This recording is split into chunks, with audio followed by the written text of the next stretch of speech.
Good evening, everybody. I'm Lloyd Auerbach, your host and guide, actually known as Ask Professor Paranormal. Um, I Professor Paranormal is my title that I kind of took for my mentalism show many years ago, and it's followed me into my parapsychology world as well. So welcome if you're new. Welcome if you've been here before or were attending my Facebook Live Q&As.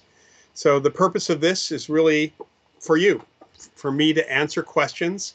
Of course, I'm going to talk a little bit about the classes I teach and some of the things going on that I'm doing, but I absolutely am here to answer your questions. And it's good to see a couple people here. Hello to Southern Vermont Paranormal and Elena. Babyliss, and Rose, good to see you. I'm glad you finally made it. That's great.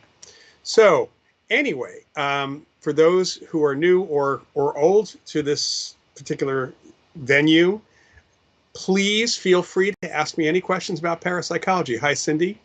I am open to answering just about anything. I want to mention, though, that while I've had questions on occasion about UFOs and Bigfoot and things like that, mild interest, but not parapsychology. So I don't know that I can really address those intelligently in any way, shape, or form. And hi, Paul, and Graveyard Grog. Hello. So I'll take questions here in a moment, but I'm going to do this a couple of times today. First, starting tomorrow, starting this week, I'm teaching one class and co-teaching another for the Ryan Education Center. And there are also a couple other classes you might be interested in as well. There's one actually not taught by me, but there's one being taught by Robert Wagner on lucid dreaming. There's another that is on out-of-body experiences. And I'm teaching a course called Developing Investigative Techniques for those of you who are interested in field investigation and ghost hunting. It actually is kind of the history of the actual methods that folks have been using since the 1800s, really going back as far as the 1800s, how things have and have not changed, and also the difference between what you might see on TV and what we do in parapsychological work. It is one course that it's credit, no credit. If you want to take it for credit towards one of our certificate programs at the Ryan Center, or you can just take it for fun. Either way, it's a 4-week class, and that one's tomorrow night, but they are recorded. The lectures are recorded. There is an online forum for each one of these classes, a lot more opportunity to interact as well. So because the lectures are recorded, you can either attend live. We actually have a little discussion session after the lecture, or you can just watch the lecture at your leisure if you're not able to make it. On Tuesday night, I will be co-teaching a class with John Kruth, who is the executive director of the Ryan Research Center and the director of the Ryan Education Center. He's also the research director at the Ryan. And John and I are teaching a course called Ethics in Field Investigation. Again, it's towards one of our certificate programs. I don't know how many people take ethics for fun, but if you have any interest in doing an investigation in an ethical way, that means, treating clients right, treating perhaps the entities right, that's a course you might want to take. And again, I'm co-teaching that. But if you're interested in the Ryan Education Center classes, this August, they're 4 weeks. We'll be starting up new classes this fall in October. It's just ryanedu.org, and the link is in the details here on my Ask Professor Paranormal channel. All right, so thanks everybody for tuning in. That's one thing I wanted to mention. Secondly, last time, 2 weeks ago, I talked about uploading some documents. And let me just mention first the link, and then we'll talk about the documents themselves. So the link to the documents, which is coming up right now, you can see is tinyurl.com/askprofparanormal. There is a passcode for the documents. There are 4 documents there so far, and the passcode is simply the word chocolate, all in capital letters. So the documents themselves, just to let you know, first document that's there is my topics list. And I mentioned this and we showed it last time. And this is a document that it's just 2 pages. It was created originally for media people. When they ask me, what can I ask you about? I will send this to them. I might send them a list of questions too. But I like to send them this list, which is kind of a free-form brainstorming. It also was the list I used when I was trying to write new articles for Fate magazine. It was kind of my article generator in many respects. So that was one thing that I have to mention. Another document is an article that is called Just Say No to Demons. It's an article I wrote for a blog years ago. I just wanted to mention that one's there. There is a resources page. And actually, if you look on your YouTube screen right now, where there is actually a link to the Paranormal Daily News, the resources are also there, the recommendations. But you can download the document, which has all sorts of links to reputable organizations in parapsychology, to journals. And I was just informed by one of my colleagues in Australia, I forgot their journal. I got to put that in there. Twitter accounts you might want to follow. And I'm sure a lot of these folks are also getting into threads as well. So there's a lot of good information there. And then I have a piece on psychic protection, because people have been asking me about this and occasionally email me for something if they feel like they need protection from psychic things, or from being too psychic, because a lot of folks become or learn to be more psychic, and they get overwhelmed with information. So that's another piece that's there. So hi, everybody who's joined us right now. That's just kind of the preamble to tonight. The links are available here in the chat, and of course in the descriptions as well. I also should mention that I just did an interview with a good friend of mine. I'll answer this question in a second. A good friend of mine over in the UK, Teresa Chung, who is a great writer on the paranormal and the mystical and the spiritual. And she's got a great podcast out there, and the podcast with my interview just launched last week. Launched today. It was done earlier this week, and it was done in honor of today, which you may not know this, but today is Psychic Day. It's World Psychic Day. I didn't know this. Teresa told me. Okay, questions. First, Elena, have you ever had any meaningful EVP or direct voice phenomena which made a lot of sense for you? Minimal. Actually, I did a TV pilot for a major network a number of years ago with a major producer. It didn't go, partly because apparently it was way too expensive. We had a $500,000 budget on this thing. We did an investigation at a large house in Southern California, and there was phenomena going on while we were there. Had a great team of people, and actually a lot of the crew experienced things as well. And at one point, our host of the show, Chris Fleming. Chris was the host of the show, not working as a psychic, but he started doing a little EVP at my direction. We started talking about this, and he got direct responses on a little Olympus recorder while he was on camera. As he played back the response, everybody heard it, and we all heard the same thing twice. So direct responses to a couple of questions. So that was pretty cool. And I've actually haven't otherwise gotten EVP. I've actually heard things like psychically, but not really much in the way of EVP, other than a really interesting EVP we got on audio track of video when I did a TV pilot back in the 90s.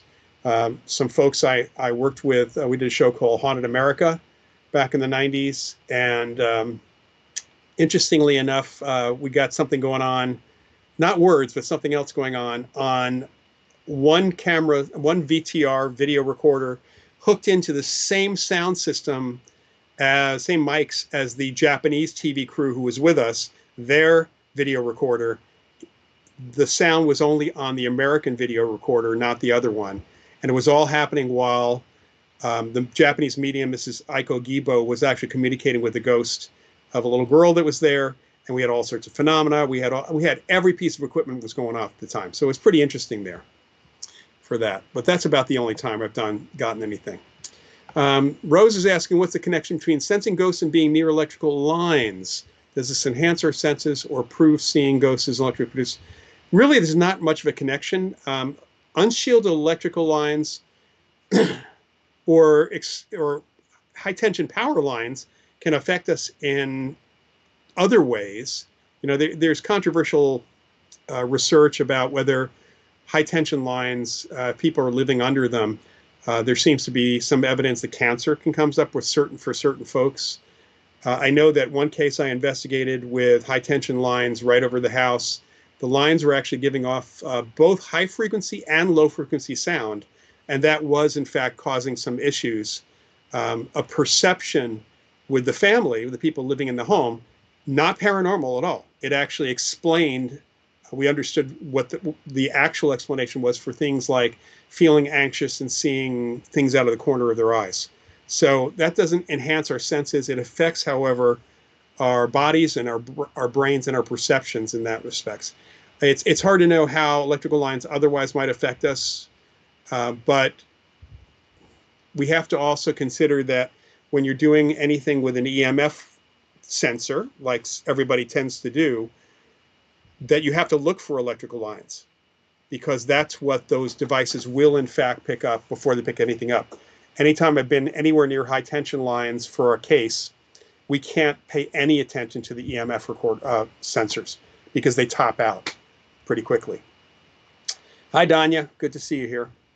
And by the way, going back to the question Rose asked, when you see shadows at the corner of your eye because of low frequency sound, that's not a hallucination. That is actually an optical effect because your eyes are vibrating. So hallucinations don't seem to be coming from electrical lines. They might come, there's evidence that they might come from geomagnetic fields, but not from from fields off electrical systems. Gwen is asking, do clients of paranormal investigators go to therapy in the mundane world because they're so traumatized by activity? Yes, they certainly do. You know, there's a couple of reasons why they might. We do recommend people go to seek counselors or therapy if they feel they have been traumatized. They might have some form of almost post-traumatic stress disorder because of the experience that they actually had. And certainly in poltergeist activity, where the physical activity is caused by the unconscious mind of someone, often psychologically related, stress related or otherwise, that's a reason to go to therapy as well, to deal with it from a counseling perspective. But absolutely, I you know, it's always good for folks to talk things out. The biggest problem with therapists, psychologists, is finding the right one, because way too many of them do not believe in any of this phenomena. So especially, you know, I would honestly, unless I thought somebody had some sort of psychological disorder or neurological disorder, I would never send them to a psychiatrist unless I knew that psychiatrist was going to first understand that things that are psychic or paranormal can actually happen. In the surveys, the psychologists are the least likely to accept psychic phenomena. So you got to be careful. And we always typically recommend that folks look for a transpersonal psychologist or therapist, because that transpersonal psychology tends to incorporate potential spiritual, psychic types of things as well. When will the Rhine host classes on survival again? I think the next time we're running the survival class will be probably winter time of 2024. The two classes I'm teaching this fall are an advanced field investigations class, and people do need to have either taken the basic field investigations class, or they can have a conversation with me and I can check to see whether or not they have that knowledge already in their minds, in their kind of knowledge banks.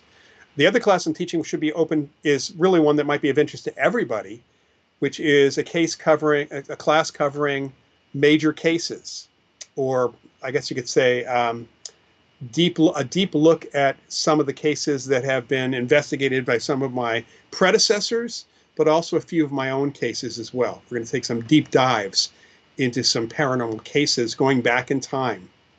So that's a course starting in October. It's not even listed. Those classes are not even listed on the website yet. They'll be listed probably early September, I believe.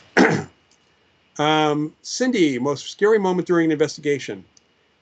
When a drunken husband came home when I was investigating a call about a poltergeist case, and this is early in my career, and did not know that the husband did not know I would be there, and he was drunk, and he went for a gun.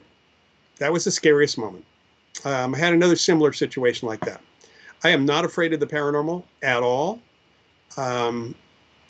Living people can be kind of scary. I also don't like spiders, but you know, that's a different story. Okay, let's see here. Southern Vermont, do you think parapsychology will ever be taught in U.S. universities?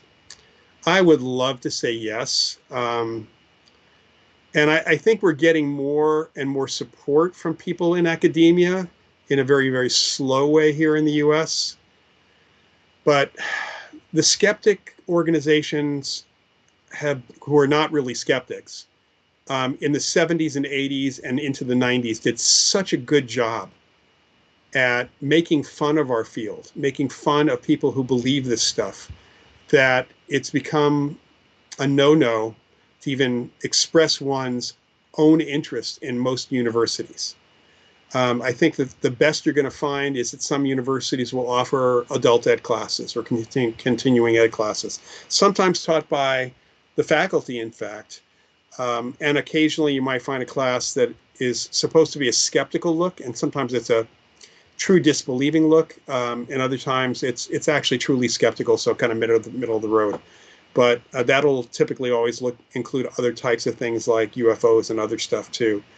I would love to think that there's a university that would, but the one way that I know this could possibly happen if there was a huge bequest or financial support of a university that included money not just for the program for courses in parapsychology or supported that one faculty member, but for that entire department.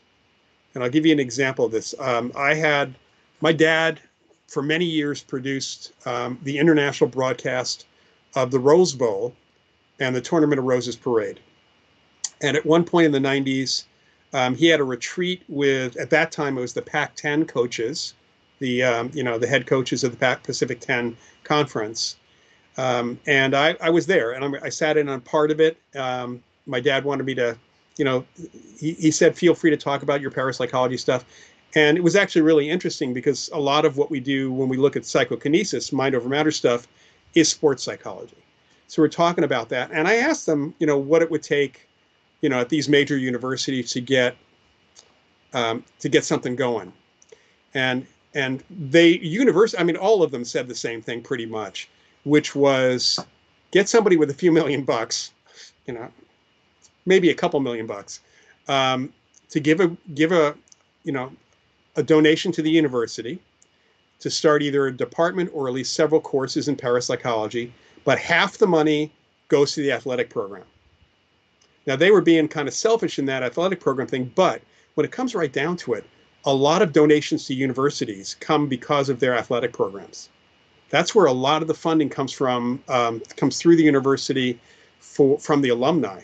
And some of it goes to the athletic program, supporting those, and the other goes to different departments or different places. So there is something to be said for that. We just don't have anybody here. Maybe if we win Powerball, yeah. That would be really nice. Okay, have you ever been physically touched, scratched during an investigation? So I won't say physically, psychically. So here's an important thing. It's pretty rare for any of the cases that we have for ghosts, for actual apparitions, entities, to move things, to physically do something. Very rare. But people can feel touched. So this is along the lines of how one sees or hears an apparition, a ghost.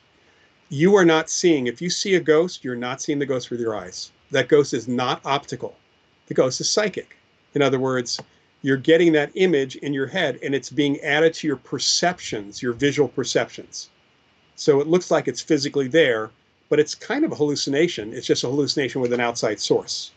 If you hear a voice, it's not an acoustical sound. That's pretty clear because people have heard voices, including multiple people, where not everybody hears it and the recorders don't pick it up. So they're not moving the air. They're not creating a sound. They're not physically reflecting light or giving off light. If I get touched, that is the same. It's a signal. It's a sense. It's the ghost sending the message, I'm touching you or tapping you on the back. And I felt that kind of thing on the USS Hornet. In one instance, I had my arm squeezed in as a result of a kind of a practical joke one of the ghosts did on a friend of mine who was walking ahead of me in the medical bay. One of the common things that women have often reported on the Hornet over the years is being goosed, pinched on the rear, even though there's no physical pinch. They feel that. And a friend of mine was about 6 feet ahead of me and kind of did the eep and looked back straight at me, which is weird because her husband was right next to me and gave me a look. And he knew that I hadn't been anywhere near her. That was one of the ghosts. And at that point, I felt my arm being squeezed because we're all laughing about it. Another time I was shooting a segment for Popular Mechanics for Kids, and we were in one of the officers' galleys, and the kid host saw an apparition, saw one of the figures, and he came running out of the back of the galley, and he's freaking out, and I calmed them down. They were actually shooting over my shoulder, kind of from behind me, and I had a loose windbreaker on. And I felt a pat on the back, a couple of pats on the back, and I asked the camera guy behind me, "Did you see my jacket move?" And he said no, and the camera didn't see it move either. So it wasn't a physical touch; it was the impression that I was being touched in that sense. Okay, you know, and Graveyard Grog is saying different perception levels. I think it's important, you know, we understand in our field that when people get a visual, get an auditory sense, something happens that seems like it's coming through your normal senses. When it's ESP, when it's non-sensory or extrasensory perception, perception is different than sense. So right now I'm looking at my laptop, and there's also stuff in the background. There's also a blank spot, a blind spot in the back of my retina, which none of us ever see except under certain conditions. So the light kind of comes into my eyeball, goes through my pupil, and hits the back of the retina, and the signals go up the optic nerve and are perceived or recreated, so processed in the brain. That black spot, the blind spot, is filled in because my eyes are always moving, and the information for what's at that spot is there in my perceptions, in my brain. It just fills in. So if you add more information, such as somebody sending a visual impression to you, that just simply gets added to your perception, not to your eye at all. So it's a very different thing. People have, over the last 140 plus years, have sometimes reported being asleep and waking up at the moment of death of a relative. As it turns out, they find this later on. It was the moment of death of the relative, and that individual has appeared to them at the foot of their bed. The lights are out. Yeah, there's still a little bit of light, but that person looks like they're fully lit. They're not glowing or anything. It's just that they look like they're fully lit, like you would see them in daytime. There's no light. There's no light being reflected. There's no light being given off. They're not an optical phenomenon. And it's the same with any other sensory seeming experience of ghosts, or anything psychic for that matter. Dave Parker, my ghost cat steps on me at night. You know, that's definitely an impression. And people will feel that from deceased pets. Certainly that can happen. We don't really have too many other animals who stick around with people. But also, if you're in a residual haunting, so you walk into a place where an event happened, there's a recording in the environment of that event, you might actually feel things, hear things, smell things, see things that are part of that recording, even though you're not actually feeling it, you know, with your body, and so to speak. It's a perception. And these are great questions. So yeah, definitely keep them coming, please. All right. Whew. That was a little bit of a push. And by the way, the Powerball thing, you know, it'd be great if somebody won that and decided to give some money to the field. But I've always felt, I've kind of kidded about this over the years. There's so many real and phony psychics and mediums out there around the world. If every single one of them would just give, I don't know, $1 every time they do 5 readings or 10 readings, you know, and the people are charging anywhere from $10 to $1,000 for a reading, but if they just gave a little bit of money to the field of parapsychology, we would be really well funded, and we could probably push for an academic something at some point too. I don't know how we can institute a psychic tax, but today is World Psychic Day, so who knows? We can all put that idea out there. All right, Paul, if you win Powerball, you'll donate some money. Are you playing Powerball? That's the question. Any research group studying the hospice last moments of life? Just curious, you witnessed strange. I know there are individuals who work in hospice centers that do keep track of things, and there are folks in the field who are looking at reports from hospice workers, and also report basically deathbed visions and that kind of thing. There are researchers who are looking at hyperlucidity. That's the situation when someone comes out of dementia, Alzheimer's, sometimes out of a coma, out of sedation, and seems to be extraordinarily lucid and able to, if they had dementia or Alzheimer's, they're lucid, their memory's there, They converse for a while with the actual people who are there, but they often converse with someone who the rest of the people, the living people, can't see. So they're conversing with apparitions in some way, spirits. And so looking at hyperlucidity is being looked at from the perspective of how it relates to deathbed visions, how it might relate to survival of bodily death. But of course, there were also folks who were looking at it from the neuroscience perspective, trying to understand how the brain can even do that. Because they're not approaching it from as evidence of life after death, but the idea of death and dying. There's a variety of researchers doing that. You could probably, I can recommend a site. There might be some, I think there's some papers out there in open access journals and places you can find. There's a website called freefullpdf.com. freefullpdf.com. It uses a Google search engine to search scientific papers. And if you put in deathbed visions in quotes, if you put in hyperlucidity, you'll definitely find some papers on those things as well. And Paul, we wish you luck, lots of luck if you do that. I know you'll also be helping to fund some near-death experience research as well. So that would be great. All right, little lull here in the moment for a moment.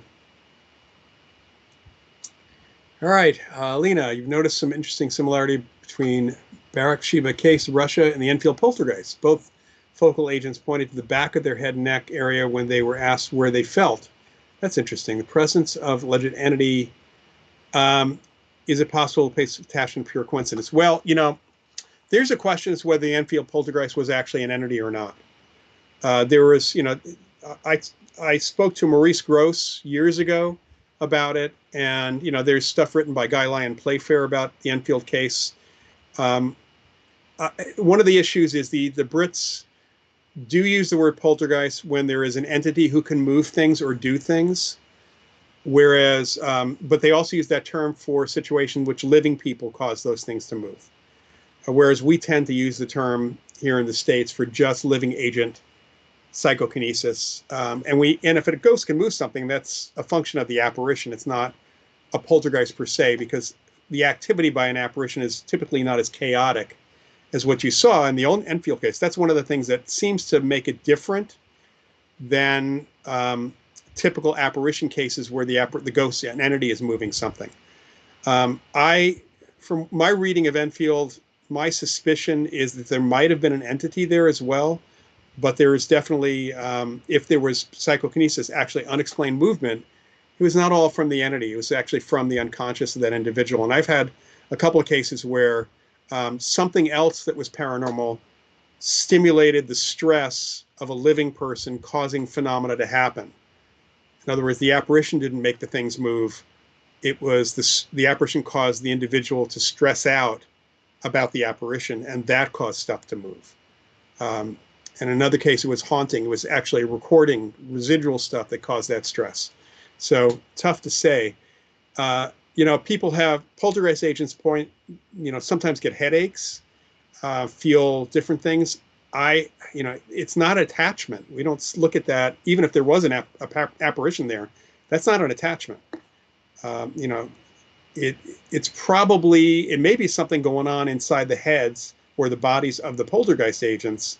If that common factor pops up, a lot of it, we're not sure if there's what's actually going on in the brain, because, you know, we'd have to have a poltergeist agent and have them connected to some brain analysis like EEG systems and other systems to actually even know what part of the brain was active at the time.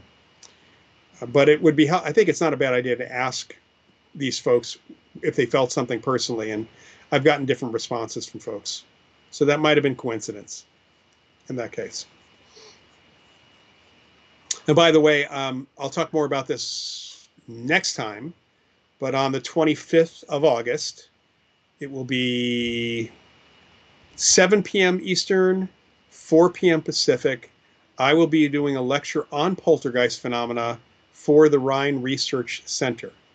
So I think the announcement should be going up tomorrow or the next day on the Rhine Center site, which is just simply Rhine, RHINE.org. So it'll be a webinar on that. All right. So maybe we should put up the link again to the documents I talked about at the very beginning, in case anybody missed that.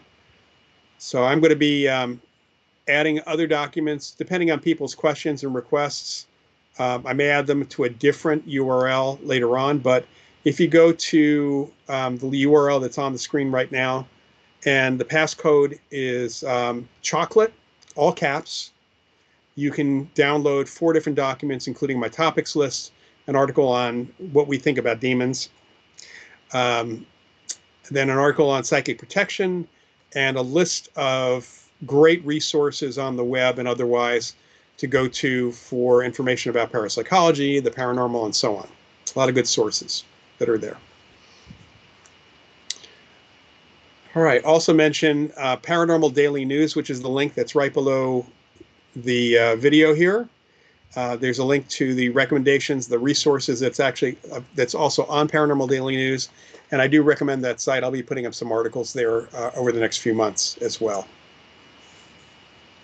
All right, and by the way, I do hope folks, I know folks probably have subscribed, but I do hope you tell your friends, especially your paranormal interested friends about this. We'd like to kind of get this out to more people if possible. So definitely spread the word for me. All right. Other questions? I think there's a few people who haven't asked anything or haven't. And also, if there's just a topic you want me to talk about, I'm happy to do that too. That's one of the reasons I put up that topics list, by the way. So download that topics list that's in the documents online. And that way, next time, you can look at the list. And if I say, anybody have any questions, you can ask me a question. Okay, somebody new here. Oh, I'm sorry, that's just the post on that, asking for that. What's your most interesting experience at spoon bending parties? All right, I have a good one. I have a few, but the most interesting one was a spoon bending party we did locally here in the Bay Area. Must have been probably 5 years ago now, where I had close to 30 people. We had a lot of spoons and forks, and one of my students former students actually brought a friend of his who was a stand-up comic, and she actually has her own podcast these days. So she was kind of adding to the joviality, frivolity to the atmosphere. I mean, one of the things about spoon bending parties is you got to lighten the atmosphere, you got to lighten the load. It's got to be fun, and she was absolutely making it fun. It's actually one of the most fun sessions I've had. But at the very end, as we're kind of winding down and people have bent most of their spoons and forks, and the energy is kind of fallen a little bit, and we're kind of winding things up. I said, does anybody have any questions? And she says, hey, does anybody ever unbend the spoons? And I thought for a minute and then said, no. Well, why don't we try that? So at a spoon bending party, normally everybody starts yelling bend at the spoons. So we all grabbed some severely bent spoons that either we had bent or they were in the pile of bent stuff in the center of the room. And she did the same thing. And we actually focused on her because I'm going to have her do this first. But she's holding these things, and we're all starting to yell unbend. We do that a few times.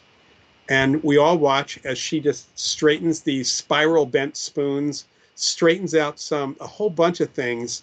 And I have to say, one issue with some of the stuff that I would typically use in the spoon bending parties is that I often included a whole bunch of really, really cheap flatware, the kind of stuff you buy at the dollar store.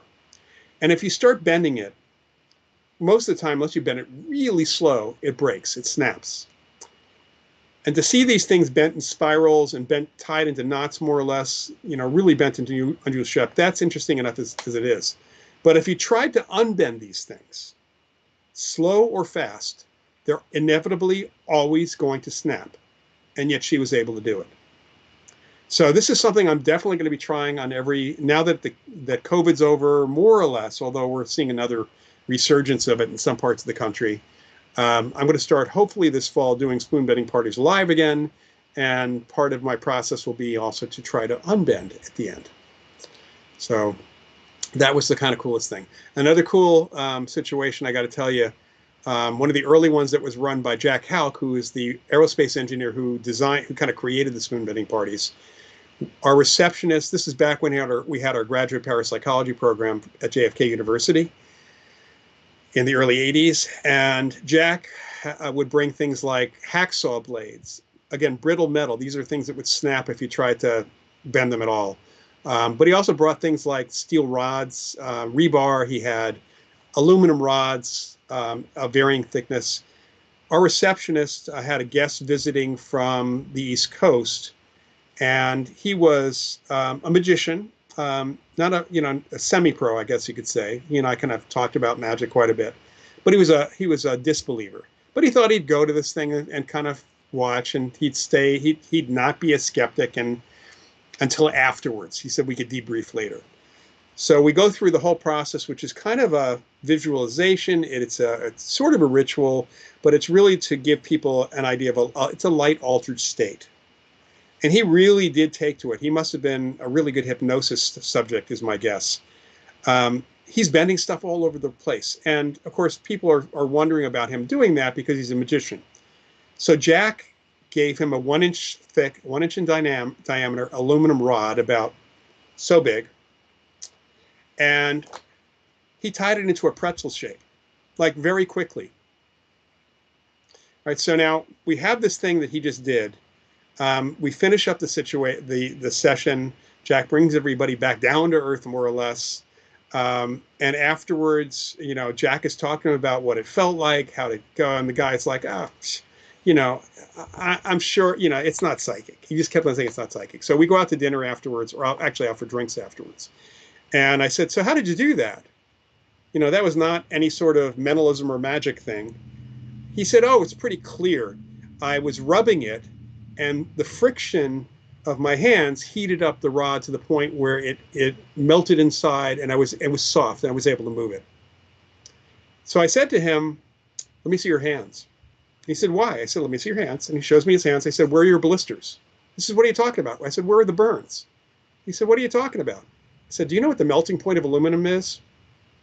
1100 degrees. And the idea of friction melting the inside but not the outside makes absolutely no sense in metallurgy or physics in general. So he was a little bit speechless at that point. That was probably one of the weirdest things I'd actually seen as well, just from a personal experience. Okay, let's see here. Oh, Tina, you're back in the Bronx. I hope you enjoyed Hawaii.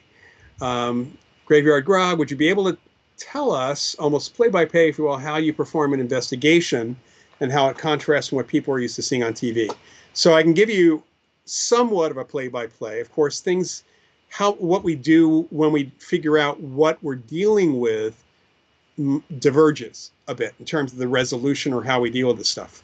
But the investigation process that one should start with is when one hears about a case. Now, first of all, I want to talk about private residential cases are most of what I and my colleagues do. And especially these days. I mean, I'm still involved with public locations like the USS Hornet and the Moss Beach Distillery and a few other places. But even there, the only step that was different was the first step. So when I get a request for an investigation, or somebody is reporting something and they want some help or explanation, the help they might want is to get rid of the phenomena. The help they might want is to understand the phenomena. The help they might want is to get rid of the phenomena, make it stop. I insist on a phone, or these days Zoom, either way, phone or Zoom conversation, an interview. I've got to interview the person who's reporting this absolutely by phone. And honestly, I've had people who have balked about that, didn't want to talk. They just wanted us to come out. And don't do that. I need more information. And email doesn't do it. Email does not give me an idea of what's actually going on. And most of the time, people who have emailed me asking for help, beside the fact that they don't ever seem to include where they are when they ask me to come right out, so I don't even know where, they often don't respond to questions at all, which is, I can't help them, obviously, if that's the case. All right, so we do a phone interview, and the phone interview is to try to get a sense of when the phenomena started, what they're experiencing, who's experiencing it, how often it's happening, and most importantly, in many respects, is it still happening? Because I've had many interviews which turned out to be about phenomena that happened to the people 1 to 2 years before, or many, many months before. They just happened to run across my name or contact information. And unless the phenomena is current, is seemingly happening relatively recent, if it happened in the last time a couple of weeks ago or a month ago, that's okay, as long as it was not just a one time. If it was one time, I tell them to call me when it happens again. If it was 2 to 3 years ago, a year ago, I say, call me when it happens again. In the meantime, I can do more of an interview with them and try to give them some idea what it might have been. That's important. Another piece that is very important in logistics, where are you? It's amazing to me that people expect that we can come out to a case that is many, many states away. So location is one of the first things I ask them, because even if I can still do an interview and see if I can find someone else in the area, one of my former students, investigators in our network, to actually send out to that location. I like to talk to more than one witness if there's multiple people who have had experiences. That doesn't always happen in the initial, but I want to get a sense of whether there's an easy explanation for their experience, whether there's a potential psychological issue here, and whether they are open to hearing non-paranormal explanations. That's a very important piece of it here. So, for example, what I usually say to folks is that even in the best cases that we've had, this is absolutely true. There's if you have, let's say, 30 events that happened in this situation where you saw a ghost, you saw an apparition. We're going to go through every single one of those and look for a normal explanation for each of those. Even in the best cases, we have some of those events, those experiences that people had that have normal explanations. And I really want to make it clear to them that this is not about them being stupid or suggestible or anything like that, because there are things that happen when you are in a heightened state of awareness. So you're freaked out by the ghost. You're suddenly sensitized to things you may never have noticed before. So I want them to know that we're going to look for normal explanations. That is not what they call on TV debunking. Debunking assumes fraud. Debunking assumes somebody's lying. We don't debunk unless we're going after a psychic fraud. We explain, we understand, we pass that information along as well. All right, once we get past all that, we go on an investigation. That means I'm going to bring typically at least one other person with me, a couple. This is not because of protection against.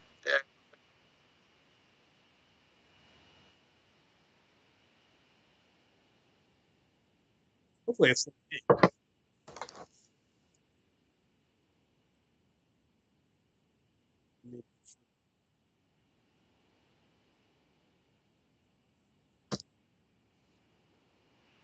Yeah, yeah. Oh, I just lost it. Okay, we're back. Are we back? Okay. All right. So sorry about that. We seem to have a little internet glitch there. Okay. So back to going on the investigation. I go with one or more people. My preference, depending on the kind of case, is to have someone who is psychically sensitive. I have a number of different people I've worked with over the years. I have a medium I work with these days quite a bit who's psychic other ways. That's my preference, but I don't always do that.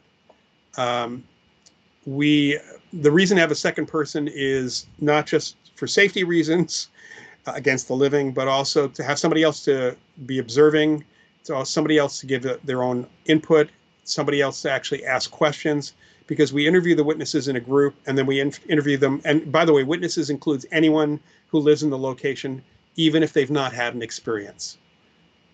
Separate them. Take us around the house. Take us around the location. We ask them the same questions over and over again, multiple ways in different places, because you get more information that way.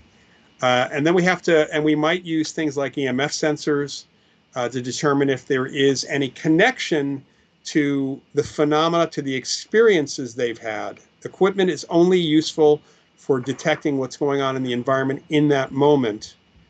And that may not tell us exactly what we want to know about how it relates to the experiences people have. But it can be very helpful in understanding the location's environment.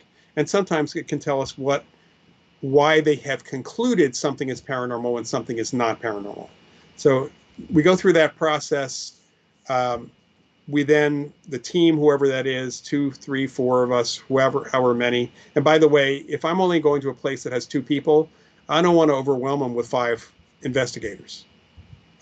Typically, it happens once in a while, but for the most part, I might have only 2 people with me because I don't want to have too many more people than the number of people living in the home. We assess, we kind of pull together all the information. Along the way, if I am coming up with explanations, normal explanations for any of the events, I will show them or try to demonstrate what those are. I will explain them because we're trying to get down to the stuff that's paranormal altogether. So, and then we'll go from there once we determine that something paranormal is actually happening or has happened on what the next steps are, which could be anything from different things to try with communication or sending somebody to counseling, or figuring out who the poltergeist agent is. There's a number of different resolutions we have. All right, back to questions here. Paul, there's a documentary called Living with Ghosts. It's about how people cope with the loss of a loved one. Yeah, I've heard some good things about that one. I just have not had a chance to see it yet. I know it's online, and you have to, you can pay to watch it, which I'll do one of these days. I have way too much to deal with right now, but I'm going to try and do this. All right, Graveyard Grove. One of your seminars a long time ago, you mentioned something about a car ride to the house and there was a boy ghost. Okay, actually, it wasn't with the car ride, was to a case. The only kind of the reference here is one of my major cases with kind of the apparition case that convinced me there were apparitions. And this was a case that happened in Livermore, California, back in end of 84, beginning of 85, into 85 that we did. And the first visit, driving from the JFK University, which was in Orinda, California, to Livermore was about a 40-minute drive. With me was one of the consciousness students, actually transpersonal psychology students, Kip Laser, and my wife at the time, Joanna, my first wife. And we get there, and we had long conversations with the boy who was having a daily communication with this ghost, the mother, the grandmother. We eventually ended up seated in a semicircle around an empty chair and the kid. The chair is where apparently the ghost was sitting. And after we got a lot of detail about the woman's life, which I was able to confirm by talking to her only living relative, I said, does the ghost have any questions for us? And the response, this is 84, late 84, so Ghostbusters was still in the air, so to speak. In fact, at one point, before I even went out there, the mom had passed along a message from the boy, from the ghost, because apparently the kid and the ghost had watched a TV commercial for Ghostbusters. And the boy had actually seen it in the theaters. So I had a promise not to bring the proton pack or the ghost traps with me. So one of the first questions was, do you guys use equipment like in Ghostbusters? And I didn't know whether the ghost was asking me or the kid was asking me, because he was translating for the ghost. And we kind of kidded about that. And then it was, Lloyd, what kind of new car do you want to buy? Joanna, do you really want to quit your job? And Kip, how long have you were a professional dancer? All right, so on the drive from Orinda to Livermore, when I picked up Kip at the university, we had a whole conversation. First of all, my car was good enough, but we were talking about getting a new car and talked about the kind of car we were thinking about buying. Joanna was complaining about her job at a law firm and how she was planning on quitting. And Kip had been out of school. Many of our students at JFK University at the time were returning adults. They've been out of school for anywhere from 5 to 30 years sometimes since they last attended college. And Kip had been gone for 10 years. And during that time, he was a professional dancer on TV shows, like an extra in the background down in LA. So those questions, that was directly related to our conversation. And I said that in this situation with the ghost, with the kid, And by the way, later on, I listened to the recording that we made from the moment we walked in the house. None of that was mentioned. So going through my mind is they bugged my car. The kid's incredibly psychic, but this would be really weird given everything else, or something else. So I wanted to ask about the something else. And I said, how does how does she know? How does Lois know? That was the name of the ghost. How does Lois know to ask us these questions? And the boy looks over at the empty chair. He turns back to me. He's looking a little bit funky, and he says, well, you're probably not going to like this, but she didn't trust you guys because of the Ghostbusters thing. So she got to the university and rode in your car in the back seat all the way between the university and here and listened in your conversation. And Kip, who was sitting in the back seat, didn't look too happy at the time. He kind of turned a little green about that. So that's the case. If you want to read that case in depth, it is a chapter in a book called Surviving Death by Leslie Kean, Kean. Came out a couple of years ago. It's actually the basis. That book, although not this case, that book is the basis of the Netflix series Surviving Death. And that case is what inspires the major case that is investigated in the book that I co-authored with Rich Hosek and Arnold Rudnick called Afterlife, A Rainy Day Investigation. It's a paranormal mystery novel. It's one of two paranormal mystery novels. They're right above my head back here. And you can find them on Amazon. All right, we have a couple more minutes now. Looks like we have about 6 minutes or so, 6 or 7 minutes. So feel free to ask any questions. I will repeat what I started at the top of the hour by saying the new classes for the Ryan Education Center are starting tomorrow, this week, through the week. There's a class on lucid dreaming. There's a class on out-of-body experiences and how to have them. There's a class that I'm teaching called Developing Investigative Techniques, which is the history of ghost hunting and the methods of ghost hunting. And by the way, that does not include investigating in the dark. I'll get into that in the course, and that's one thing we don't do, going back to how one does an investigation, because it makes no sense at all. It makes TV sense, but it makes no sense. And then the other class that I'm co-teaching is Ethics in Field Investigation. So I'm co-teaching that with John Kruth, who is the research director at the Ryan Research Center.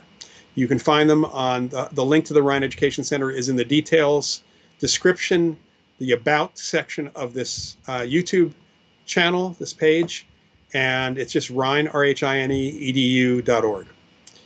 All right, is there a case which really baffled you? That's a good question. That question is baffling me, actually. You know, there have been cases where we weren't quite sure exactly what was behind all the reported phenomena. But in general, we can usually come up with separating the non-paranormal stuff from the paranormal stuff. And then there becomes a question is, given where we are when we finish the initial investigation, sometimes we have to do more because it's not clear if it's a conscious apparition or if it's a recording, a residual haunting. It's not always clear based on what the witnesses are telling you. So I wouldn't say that baffles us. It's just that a lot of times we have to add more information. Interstellar has a place situation where the protagonist can interact with his daughter in a limited fashion, but not limited to normal space-time, calls him her ghost. Yeah, that's the movie Interstellar. And, you know, I have to say that science fiction films, and I would include some movies, like Poltergeist is more of a science fiction film than it is, I mean, it is sort of a horror film, but it's more of a sci-fi film than it is a supernatural film. There are other movies that I would definitely place into the sci-fi category. And science fiction does really well at speculation and trying different things, showing different things. I mean, a great movie that's true science fiction / fantasy, because, you know, of course, people would say it's not science, or based in science, and that's a movie, What Dreams May Come, with Robin Williams and Cuba Gooding Jr. There are, when we talk to mediums, when mediums talk to us about their experience communicating with people on the other side, many of them talk about the so-called spirit world, or whatever it is the existence is. It's hard to call it a dimension. We don't know exactly what to call it. But that spirit world is a timeless dimension. In other words, time is not flowing the way it does in our world. And that makes sense. I mean, time itself, we know, is still being looked at as a thing, or just a perception of a thing, or even just a perception of duration in the body. So it's hard to say. So it's a really interesting interpretation of that. You know, people talking to someone through time in that way. All right. What were your thoughts about the movie Haunted Mansion? I just saw that yesterday. I'm a fan of the Haunted Mansion ride at Disney, both at Disney Orlando and Disney Los Angeles. And, you know, I liked the original movie with Eddie Murphy. I thought this movie was much better. It really kind of connected to the ride in very good ways, and to the story of the ride in very interesting ways. I think that the phenomena, the way they portray the phenomena, was really, especially some of the optical effects were pretty cool. And I really liked the main people that were involved in it, you know, main guy. I mean, it was silly in some spots, but I think they did a much better job. And I love the fact that, you know, no spoilers, at the end, you know, make sure you stay through the beginning of the credits, at least, if you haven't seen it yet. There's no end credits scene like in the middle of the credits, but stay through the beginning of the credits, because it really connects to things going on at the Haunted Mansion to some extent. But I really liked it. And honestly, I probably will buy it when it comes out, because they did like it. Certainly better than a lot of the reviews said it was. All right, we're down to like the wire here. There's only a minute or two here left. So anybody else have any last questions? Next session will be in 2 weeks. And just hopefully everybody will make it back. And please tell your friends. Hopefully some of you will take the classes. I hope to see some of you in the Developing Investigative Techniques class. If not that, then the fall class that I'm teaching about cases, famous and other cases. We do a deep dive. And back to the movie thing, I just want to mention my favorite Poltergeist movie is actually a science fiction film called Forbidden Planet. And if that interests anybody, or trying to figure out why that would be, join me next time in 2 weeks on August 20th, and I will explain what Forbidden Planet is and why it's a poltergeist movie. Thanks everybody for attending tonight, for coming along, and I hope you have a great couple of weeks.